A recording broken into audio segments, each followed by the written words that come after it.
নমস্কার বন্ধুরা, এই বাংলা নলেজ হতে আপনাদেরকে স্বাগত।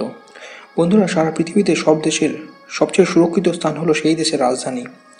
সব দেশ তাদের রাজধানীকে সুরক্ষিত রাখার জন্য যত শক্তিশালী এয়ার ডিফেন্স সিস্টেম, র্যাডার এবং উন্নত শক্তিশালী যুদ্ধাস্ত্র রয়েছে সব মোতায়েন করে রাখে, যাতে যে কোনো ধরনের হাওয়াই হামলা থেকে রাজধানীকে সুরক্ষিত রাখা যায়। রাজধানীর ভেতরে অবস্থিত এয়ারপোর্টের চারদিকেও শক্তিশালী এয়ার ডিফেন্স সিস্টেম, র্যাডার মোতায়েন করা থাকে, যাতে রাজধানীর সবচেয়ে গুরুত্বপূর্ণ যোগাযোগ ব্যবস্থা অর্থাৎ এয়ারপোর্টটিকে যে কোনো ধরনের হাওয়াই হামলা থেকে সুরক্ষিত রাখা যায়। যেমন রাশিয়া ইউক্রেন যুদ্ধে রাশিয়ার রাজধানী মস্কোর বিভিন্ন অংশে ইউক্রেন ড্রোন মিসাইল দিয়ে অ্যাটাক করলেও মস্কোতে অবস্থিত এয়ারপোর্টে ইউক্রেন হামলা চালানোর বহু চেষ্টা করলেও তাতে সফল হতে পারেনি।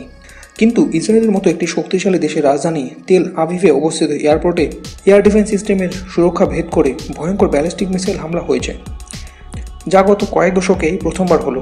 আর এই হামলাটি চালিয়েছে ইয়েমেনের হুতি বিদ্রোহীরা। আর এই ঘটনাতে ইসরায়েল যথেষ্ট হতবাক। তারা কিছুতেই বুঝে উঠতে পারছে না যে ইসরায়েলের রাজধানীর ভেতরে অবস্থিত এয়ারপোর্টের ভেতরে অনেকগুলি সুরক্ষা কবচকে ভেদ করে ওই ব্যালিস্টিক মিসাইলটি কীভাবে হামলা চালালো।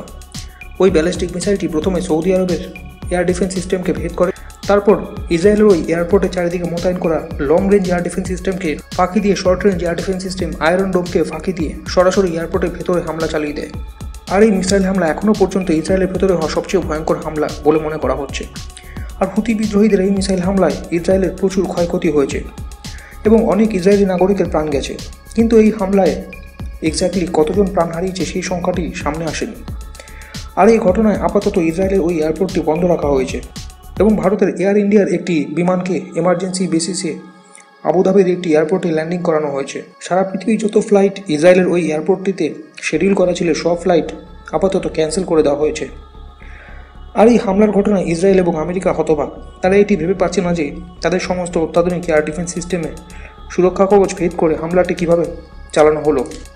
তবে এই ঘটনার তদন্ত শুরু হয়েছে এবং এটি জানার চেষ্টা করা হচ্ছে যে এই ঘটনায় ইসরায়েলের ইন্টারনাল সিকিউরিটি ব্রিচ ছিল নাকি হুতি বিদ্রোহীরা আনাড়ি মিসাইল হামলা চালিয়ে সফল হয়েছে, অথবা হুতি বিদ্রোহীদের কাছে এমন কোনো মিসাইল টেকনোলজি এসে গেছে যার সাহায্যে তারা ইসরায়েল এবং আমেরিকার সমস্ত এয়ার ডিফেন্স সিস্টেমের মেকানিজমকে বাইপাস করে হামলাটি চালাতে সফল হয়েছে।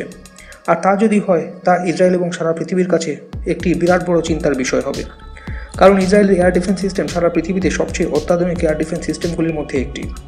সেই জন্য ইসরায়েলের এয়ার ডিফেন্স সিস্টেম যদি ফেল হয়, তাহলে সারা পৃথিবীর অন্যান্য এয়ার ডিফেন্স সিস্টেমগুলিও যেমন রাশিয়ার S-400, আমেরিকার প্যাট্রিয়ট ও ফেল হতে পারে।